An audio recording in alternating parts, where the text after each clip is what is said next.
आपण ऐकत आहात फील माय लव या कथेचा पुढचा भाग सुरू करण्याआधी प्लीज माझ्या चॅनलला सबस्क्राईब करून घ्या आणि आधीचे पार्ट ऐकले असल्याची खात्री करून घ्या. चला सुरुवात करतेय फील माय लवचा भाग दुसरा. मागच्या भागात आपण पाहिलं व्हाईट कलरचा अनारकली ड्रेस घातलेली ती अगदी परीसारखीच त्याच्या समोर होती. पुन्हा त्याच्या मनाच्या तारा छेडल्या गेल्या होत्या. पुन्हा ती ट्यून कानात वाजली, फील माय लव. आता पुढे तिच्या तिथे मंदिरात अशा अनपेक्षित दिसण्याने सुखावलेला तो त्याच्याही नकळत उभा राहिला आणि श्वास रोखून स्तब्धपणे तिला पाहण्यात हरवलेला. हृदयाच्या स्पंदनांनी अतिशय उच्चांक गाठलेला त्यांना कंट्रोल करणं त्याच्यासाठी अशक्यच झालं होतं. तिचे मोकळे सोडलेले वाऱ्यावर भिरभिरणारे केस, तिचं ते गोड आणि किलिंग स्माईल, ती पावलं टाकत येत असताना तिच्या पैंजणाचा होणारा मंजूळ आवाज आणि चालण्यातली ती मोहक लकब, त्या क्षणभरात सगळंच नोटीस केलेलं त्याने. त्याच्यासाठी सध्या तरी ती एक अनोळखीच होती, पण तरीही एक एक पावलागणिक त्याच्याजवळ येत असताना त्याची झालेली अवस्था अवर्णनीय होती. त्याच्या जवळ येत पायातली चप्पल काढून मंदिराच्या पहिल्या पायरीला हात लावून ती वाकली आणि धावतच मंदिरात निघून गेली. तेवढ्याच क्षणात त्याने रोखलेला श्वास सोडला, पण ती जवळ येताच तिच्या परफ्यूमचा आलेला मनमोहक सुगंध आणि त्याचा मंद दरवळ मात्र भपकन नाकात शिरला होता. मंत्रमुग्ध झाल्याप्रमाणे आपोआपच तो तिच्या मागोमाग निघाला होता. पार्थ एक दोनच पायऱ्या चढला असेल एवढ्यात समोरून आई आडवी आली. अरे आता वर कशाला मंदिरात चाललाय, चल निघूया. अगं आई, काही घाई नाहीये, थोडं तुला थांबायचं असेल तर थांबूया ना. त्याचं सगळं लक्ष मंदिरात होतं. अरे विसरलास, घरी वास्तुशांतीच्या पूजेसाठी ब्राह्मण येणार आहेत. एव्हाना आलेही असतील आणि आता नाही का रे उशीर होते तुला. आई हसत म्हणाली, एक 5 मिनिट आई. तो म्हणत होता एवढ्यात त्याचा मोबाईल वाजू लागला. 1 मिनिट हा आई, म्हणून त्याने खिशातला मोबाईल काढला. पाहतो तर पूजाचा फोन येत होता. हा पूजा, बोल ना. अरे दादा, ब्राह्मण आले, त्यांना काही सामान हवंय, तुम्ही येताय ना घरी. हे ऐकून त्याचा हात निराशेने आपोआपच केसात गेला. अरे यार, डोळे मिटून मनातच म्हणत तो पुढे पूजाला म्हणाला, हो निघतोय लगेच. चल आई, ब्राह्मण घरी पोहोचलेत. आईला म्हणत तिथून निघतानाही त्याची नजर वारंवार मागे जात होती, तिची एक झलक पाहायला. जणू काहीतरी इतक्या जवळ येऊन हातातून निसटून जावं असं काहीसं त्याला वाटत होतं, पण आता त्याचाही नाईलाज होता. म्हणत नसतानाही त्याने बाईक जवळ येत बाईक स्टार्ट केली आणि आई बसताच तो घरी जायला निघाला. त्याचं वेडं मन मात्र तिथंच मंदिरात राहिलेलं. अगदी बेकार सिच्युएशन झाली होती. त्याचा त्यालाच राग येत होता. इतकी समोर येऊनही त्याला काहीच करता आलं नव्हतं. ॲटलिस्ट एकदा तरी तिच्या नजरेत येता आलं असतं. पण कदाचित हा एवढाच योग असावा. तिला पाहिल्यापासून त्याच्या मनात आता फक्त तीच रुंजी घालत होती. तिचा चेहरा, ते हास्य मनावर अधिराज्य गाजवत होतं. तिच्याच आठवणीत घरातली वास्तुशांतही छान पार पडली, पण त्याला तिला भेटलो नसल्याची अस्वस्थता मनाला छळत होती.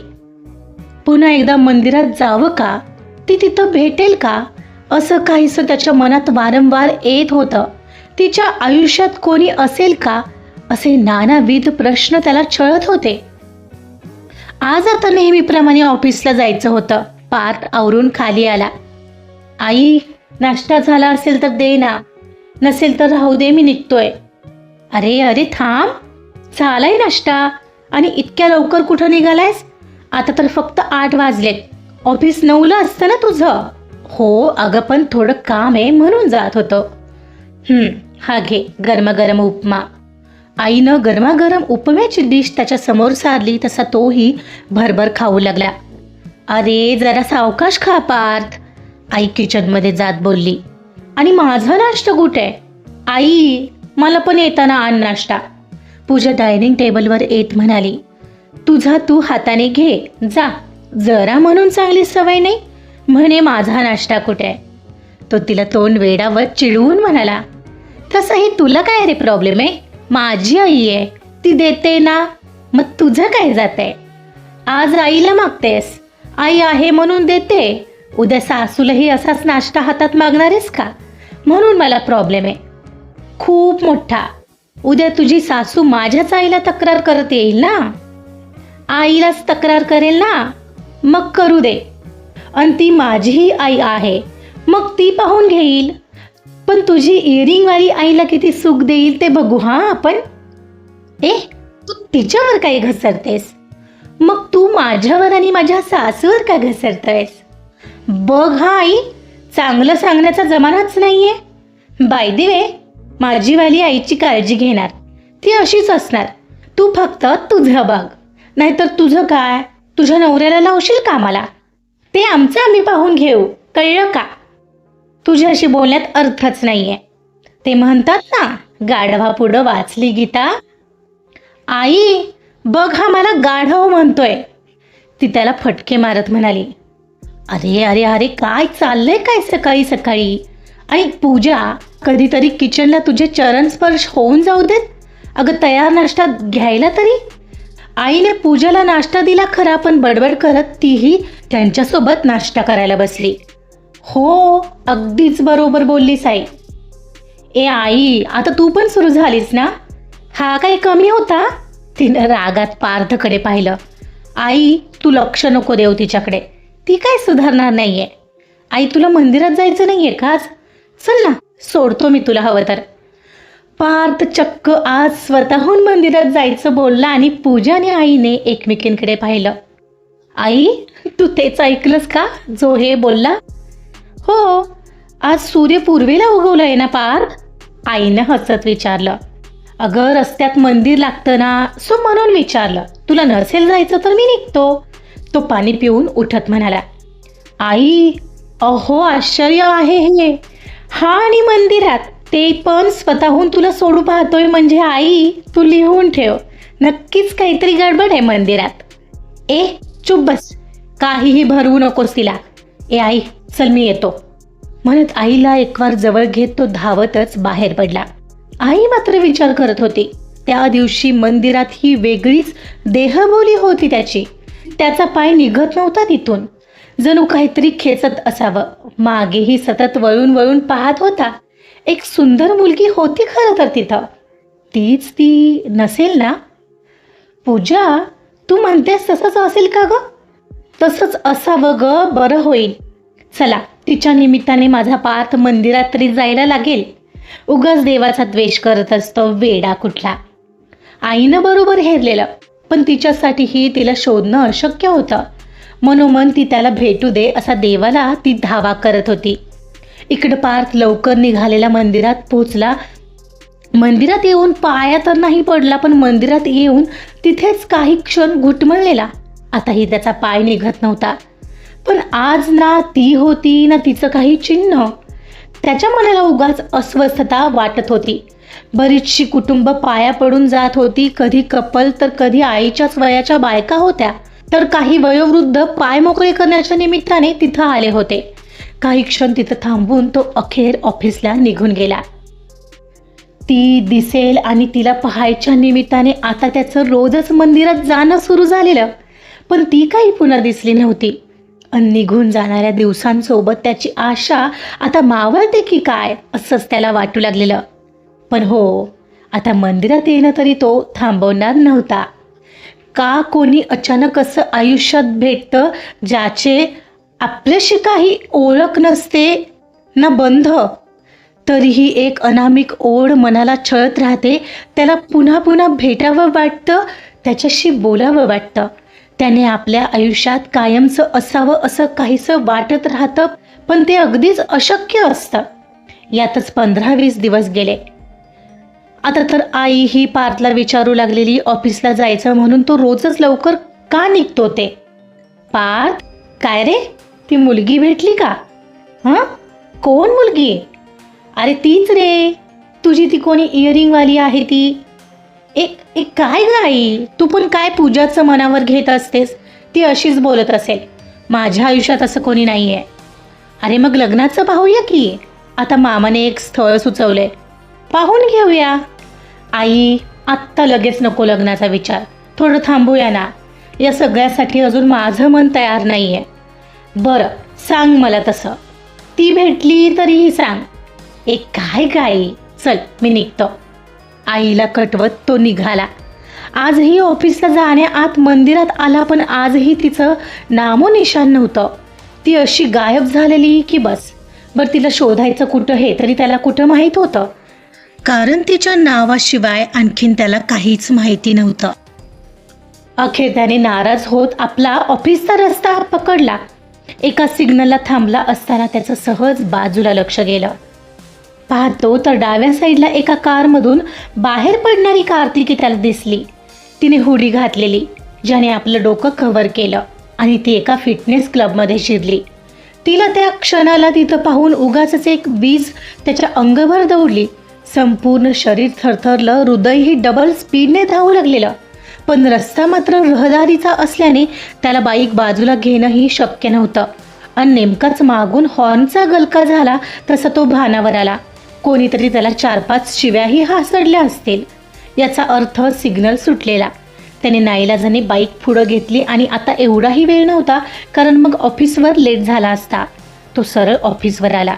उद्या सकाळी तिथं त्याच फिटनेस क्लबवर जायचं आणि पुढे काय करायचं हे खरं तर त्यालाही माहीत नव्हतं. पण पुढं बघता येईल हा विचार करत कसं बसं गालात ब्राईट स्मिथ करत त्याने कामावर कॉन्सन्ट्रेशन करायला सुरुवात केली. आज त्याला वेगळीच खुशी वाटत होती, पण त्याचं सगळं लक्ष त्या फिटनेस क्लबवर केंद्रित झालेलं. जर ते फिटनेस क्लब युनिसेक्स असेल तर आपण सुद्धा जॉईन करावं असं काहीसं त्याच्या मनात येत होतं. तो दिवस त्याने मोठ्या मुश्किलीने घालवला आणि दुसऱ्याच दिवशी फिटनेस क्लबची चौकशी करायची म्हणून त्या क्लबला पोहोचला, तेही 5 मिनिटं आधीच. पार्थचं आधी तर जाऊन ती काचेतून आत दिसते का हेच पाहायचं चाललेलं, पण ती तिथं दिसत नव्हती. एवढ्यात बेसावत त्याच्या खांद्यावर कोणीतरी येऊन टॅप केलं. तसा तो दचकून वळला. काय हवंय? हे असं काय पाहायचं चाललंय आत? हां, तो व्यक्ती धारदार आवाजात म्हणाला. त्याच्याकडे पाहून तो बहुधा त्या जिमचा मालक असावा हे त्याच्या लक्षात आलं. पिळदार शरीरयष्टी बनवलेला, उंच आणि धिप्पाड असा तो माणूस त्याच्यासमोर पार्थ अगदीच किरकोळ वाटत होता. तो असा संशयास्पद रीतीने विचारत होता तसा तो घाबरला. काय नाही, थोडं चौकशीसाठी आलो होतो. हा, ही अशी चोरून पाहत चौकशी? तो हसला. अहो, मला जिम लावायची होती, बट आधी चौकशी तर करावी असा विचार केला मी. या ना आत, सांगतो सगळं समजावून. काय नाव आहे तुमचं? मी पार्थ देसाई. ओके, बसा ना, हे घ्या पॅम्पलेट. म्हणून त्याने पार्थच्या हातात जिमचं पॅम्पलेट दिलं. आमच्या क्लबची सगळी डिटेल आहे यात. काय आहे, आमच्या क्लबची मेंबरशिप घ्यावी लागते. मंथली आणि इयरली चार्जेस आहेत. मंथली तुम्हाला 5,000 पर मंथ पडेल आणि इयरली 25,000 पडेल. प्रत्येकी 3घात मिळून एक जिम ट्रेनर असेल जो तुम्हाला सगळं गाईड करेल. तुम्हाला कोणतं पॅकेज आवडतं ते पहा आणि जॉईन करून टाका. ओके, विचार करून सांगतो, येतो. म्हणत तो उठला आणि पुन्हा 1-2दा जिमवरून नजर फिरवली. ती अजून काही दिसत नव्हती. त्याची पुन्हा निराशा झालेली. त्याला कसं बसं स्माईल देत अखेर तो त्या क्लबमधून बाहेर पडला. हातातलं पॅम्पलेट खिशात घालून बाईक स्टार्ट केली आणि ऑफिसच्या दिशेने निघाला. आज त्याला ऑफिससाठी लेटच झालेला आणि हवं ते कामही झालं नव्हतं. ती जिम खिशाला परवडणार नव्हती असं नव्हतं, पण तोही शेवटी पडला मिडल क्लास माणूस. उगाचच एवढे पैसे खर्च करणं त्याला जमणार नव्हतं आणि तो करणारही नव्हता. दुसऱ्या दिवशीही तो त्या जिममध्ये पोहोचला. ती काचेतून दिसते का पाहायचं आणि निघून जायचं असा विचार करत तो पुन्हा तिथं येऊन काचेतून आत पाहू लागला. पण आता मात्र कोणीतरी मानगुटीच पकडली. मागे वळला तर तो कालचाच माणूस. काय रे, काय चाललंय काय नक्की तुझं? कालही आला होतास, आजही आलायस, आणि आज असं काय पाहतेस? कोण आहेस, कोण तू? अहो सॉरी, तुम्ही समजताय तसं काही नाही आहे. मी जस्ट ते काय ते काही नाही, जिम लावायची होती ना काल, तर मग काय झालं? काल खोटंच बोलत होतास? इथे येऊन कोणावर नजर ठेवत तर नाही आहेस ना? अहो नाही हो असं काही, जस्ट मी कोणाला तरी शोधत होतो. सॉरी म्हणत तो तिथून निघाला. आता रोजच त्या रोडवरून जाताना नेहमीच त्याचं लक्ष क्लबकडे जायचं, पण त्यानंतर ती तिथंही दिसली नाही. ती नेहमी दिसून गायब का होते? का ती मलाच तर फक्त दिसत नाही ना, असं काहीसं आता त्याच्या मनात येऊ लागलेलं. का ती फक्त त्याच्या मनाची एक कल्पना आहे, असंही त्याला वाटू लागलेलं. ती आपल्यासाठी नसावी अशी आता तो मनाची समजूत घालू लागलेला. सगळीच स्वप्न थोडीच पूर्ण होतात. तिला विसरायचं हा केवळ विचारही करणं त्याला जमत नसायचं, कारण एखाद्या निवांत क्षणात ती त्याला नेमकीच आठवायची. त्या धुंद क्षणांनी हळूहळू मनात शिरायची आणि मग हळूहळू मनाच्या तळाशी तिचंच प्रतिबिंब लख्ख होत जायचं. आणि मग वेडं मन नकळतच तिची स्वप्न रंगवू लागायचं. नाही मिळाली ती तरी चालेल, तिनं जिथे कुठे असावे खुश असावं असं काहीसं मनाला समजावत तो फक्त तिच्याबद्दलच्या विचारांनीच खुश राहायचा. तिची आठवण आणि निसर्गाचं सानिध्य एवढंच त्याला पुरेसं असायचं. पार्थची मीटिंग त्या दिवशी लोणावळ्याला होती. ती संपून तो घरी निघणार होता, पण त्याच्यासोबत असणारा एक कलिग त्याला म्हणाला, काय रे पार्थ, आता घरी जाणार असशील ना? हो, का रे अनय? काही नाही रे, चल इकडे एका ठिकाणी खूप छान मिसळ मिळते, तिकडे जाऊया. हो चल जाऊया ना. तोही लगेच त्याच्यासोबत जायला तयार झाला. नेमकी 4-5ची वेळ होती ती. दोघांनी एका ठिकाणी मिसळपाव खाल्ली. ते लायन्स पॉईंट जवळ होते. मग काय, अचानक बोलता बोलता विचार बदलला आणि दोघंही त्या पॉईंटला जायला निघाले. सूर्य मावळतीला जायची वेळ होती ती. आताही पार्थच्या मनात उगाचच हुरहुर दाटू लागलेली. त्या क्षणाला तिची का कोणास ठाऊक अगदी तीव्रतेने आठवण होऊ लागलेली, कारण तिला पहिल्यांदा पाहिला तो क्षण देखील असाच कातरवेलचा होता. त्या पॉईंटवर आज फार गर्दी नव्हती, पण तुरळक लोक मात्र होते. एक एक चहा घेत दोघंही मोक्याच्या पॉईंटला जागा पकडून बसले. सगळा निसर्ग पार्थला साथ देत होता, अगदी नेहमीसारखा. कसलीशी ओढ, कसलीशी हुरहुर, काहीतरी हरवणं आणि काहीतरी गवसणं. शब्दांना एकत्र बांधलं असतं तर एक छान कविता होईल, असेच विचार त्याच्या मनात रुंजी घालू लागलेले. या अबोल सांजवेळी का मन उगा तुला आठवते, विरलेल्या आठवणींना पुन्हा पुन्हा का साठवते. शेवटी मनात उचंबळून आलेल्या भावनांनी शब्दरूप घेतलं होतं आणि त्यांची कविता ही त्याच्याही नकळत मनात तयार झालेली. हा निसर्ग वेळ लावतो नाही, तो त्याच्याही नकळत मित्राला म्हणाला, बस यासोबत एक चहाचा कप हवा नाही का? हो ना. पार्थने गोड स्माईल केली. एवढ्यात पाठीमागच्या साईडला एक कार येऊन थांबली. त्याचा ब्रेक जरा करकचूनच दाबला गेलेला, त्यामुळे दोघांनीही मागे वळून पाहिलं. त्यातून कोण उतरतंय याची उत्सुकता कदाचित दोघांनाही होती आणि त्यासाठी फार काळ थांबावं लागलं नाही. पुढच्या क्षणाला कारमधून ती उतरली, कार्तिकी. पार्थचा श्वास त्या क्षणी रोखला गेला, कारण तिचं तिथं अनपेक्षितपणे दिसणं हेच त्याला अपेक्षित नव्हतं. ती बाहेर आली आणि तिने कारचं डोर जरा जोरातच आपटलं आणि तिथेच हाताची घडी घालून दूर कुठेतरी शून्यात पाहत राहिली. बहुतेक डोळ्यात पाणीही आलं असावं. त्याला ते जाणवावं हेच एक अप्रूप, पण ते तर तिच्यापासून थोडे दूर होते आणि ती यावेळी नेहमीसारखी दिसत नव्हती. डोळे खोलवर गेलेले, बहुतेक रडून सुजले असावेत, ज्यात कसलंही तेज नव्हतं. ते हास्य नव्हतं ज्याने कोणालाही वेड लागेल. ती दुःखद छटा होती जी कोणालाही पाहावी वाटणार नाही. पार्थला तर नाहीच. तिला पाहूनच त्याच्या मनात हलचल झाली, पण ती हलचल नेहमीसारखी नव्हती. ती हलचल त्रासदायक होती. आपल्याला हवी असणारी व्यक्ती दुःखात असेल तर आपल्याला पाहावेल का? त्यावेळी मनाला ज्या यातना होतील सेम त्याच यातना किंवा तीच हळहळ पार्थला वाटत होती. कोण कुठली ती मुलगी जिला एकदाच पाहताच तो तिच्या प्रेमात पडलेला? का तिच्याकडे मन धाव घेत होतं? का तिचा विचार करावा वाटत होता? हे प्रेम पण अजीब गोष्ट असते नाही? कोणाशी कधी आणि का होईल हे सांगताच येत नाही. पार्थ, निघूया का? अनय फारच वेळ होतोय पाहून म्हणाला. अनय थोडं थांबूया ना, पार्थ म्हणाला. का रे, तिला पाहून की काय? तो हळूच पुटपुटला. नाही असं काही नाही अरे, पार्थ मनातली हलचल लपवत बोलला. बरं बाबा, पण घरी जायला लेट होईल मग.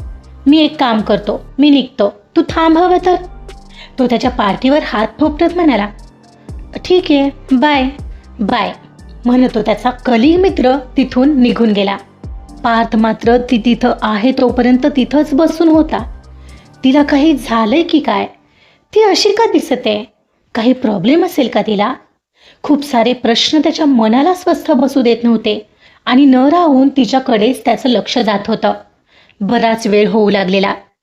आता तर अंधारही होऊ लागलेला. खरं तर पार्थलाही घरी जायचं होतं. एक नजर मनगटावरील घड्याळात आणि एक नजर तिच्या एका बाजूने दिसणाऱ्या चेहऱ्याकडे होती. पण तिला असं एकटीला सोडून जायचं मन होत नव्हतं. ती मात्र आता तिथेच थोडी कडेला जाऊन बसलेली आणि खाली दरीत पाहत होती. थोडा अंधार होऊ लागला म्हणताना तिला विचारावं का या हेतूने तो तिच्या जवळ जायचा, पण त्याची बोलायची हिंमत होत नव्हती. मग पुन्हा दूर व्हायचा. एवढ्यात काही मुलांचा घोळका मस्ती करत तिथं येऊ लागला. त्यांनी बहुधा तिला पाहिलं असावं. तसा तो तिच्या बाजूला जाऊन थांबला, जेणेकरून ते त्याला तिच्यासोबत पाहून ते एकत्र आहेत असं समजतील आणि तिला त्रास देणार नाहीत. ती मात्र अजूनही तशीच स्तब्ध बसलेली. तिचं लक्ष त्या मुलांकडे नव्हतंच. ती मुलं गाणी म्हणत त्या दोघांना पाहून निघून गेली. तो ती मुलं गेली का हे वळून पाहत होता. एवढ्यात त्याचा धक्का तिला लागला आणि ती भानावर आली. हे कोण आहेस तू आणि तुझी हिंमत कशी झाली मला टच करण्याची? ती जरा बाजूला जात म्हणाली. आजचा भाग इथंच संपलेला आहे. कार्तिक आणि पार्थ फायनली एकमेकांच्या समोर आलेत. बघूया त्यांची ही भेट त्यांच्यात काही घडवते का, की काही वेगळंच घडतंय. त्यासाठी ऐकावं लागेल तुम्हाला पुढचा पार्ट. ऐकत रहा फील माय लव. कथा आवडत असेल तर प्लीज लाईक करा, सबस्क्राईब करा आणि शेअर सुद्धा करा. Thank you so much.